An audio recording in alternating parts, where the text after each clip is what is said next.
I'm Dr. Mike Kelly, and today we had an epic conversation around conscious reflections.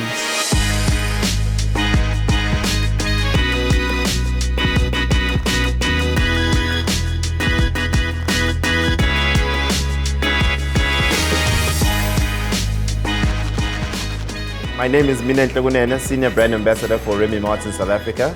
And I'm just going to take you through what we call the Opulence Reveal, which is basically revealing the opulence of the mmARThouse XO.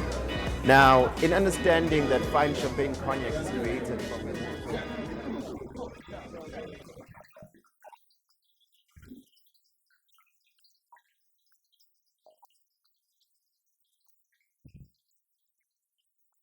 We broke it up into two sections. The first section was around Ubuntu, and what does that mean today?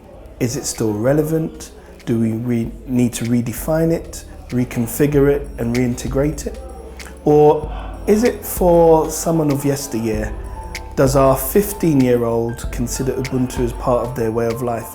Well, that was a topic that got quite a lot of heat and debate. Tutu says of Ubuntu, "I am human because I belong, I participate, and I share."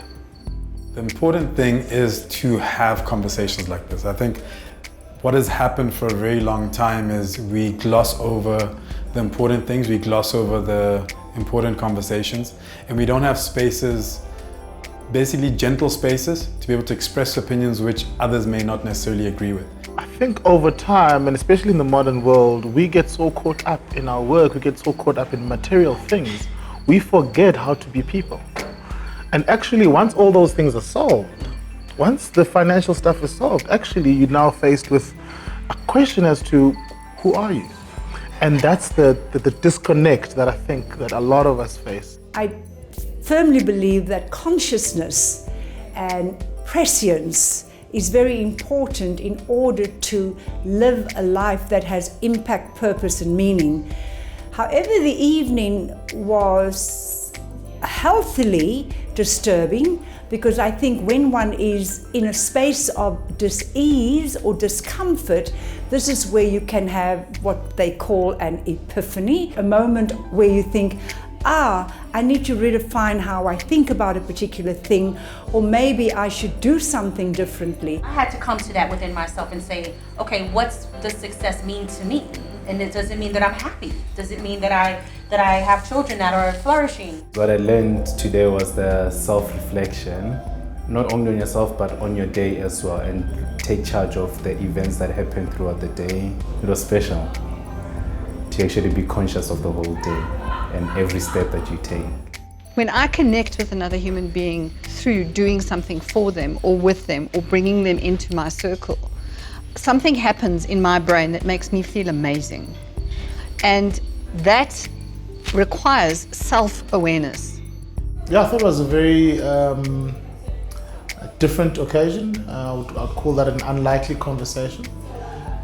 Not only because of the diversity, but I think also because of the relevance of the topics. I think the idea about Ubuntu and the idea about talking to our own, anxieties and fears and what we blame and how we think is often an area that people don't feel comfortable going to. So yeah, it was quite different to talk about that in that kind of crowd. And I think in a way, something that we probably need more of. Like you said, there was a thread that ran when everybody introduced themselves, talking about helping, talking about doing something more than what it is you do to keep food on the table and clothes on the back and a roof over the head. And for me, that is Ubuntu. I have a very distinct idea of what Ubuntu means and how it is actually a philosophy of life. And it's something that's not unique to South Africa, it's something that's inherent in all of us as Africans.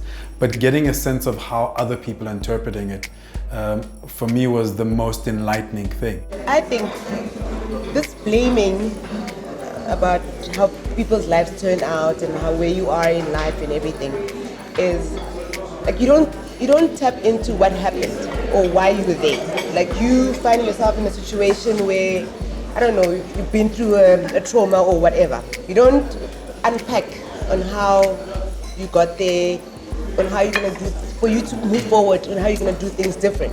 When you are conscious and when you are mindful of your environment, what is going on around you, then you can truly appreciate what suffering is, what humanity is experiencing, and that enables you, or me, to be humble, because when we are humble and we live in a space of humility, then humanness is possible. So tonight was great, and I learned a lot. What about you as a human individual? Are there things that you're holding on to and you're blaming people, systems and things for? Whereas actually, if you were to let go of some of that blame, take responsible for your own personal agency and forgive, perhaps then you, me, we, your community, going all the way out to your country, could suddenly improve.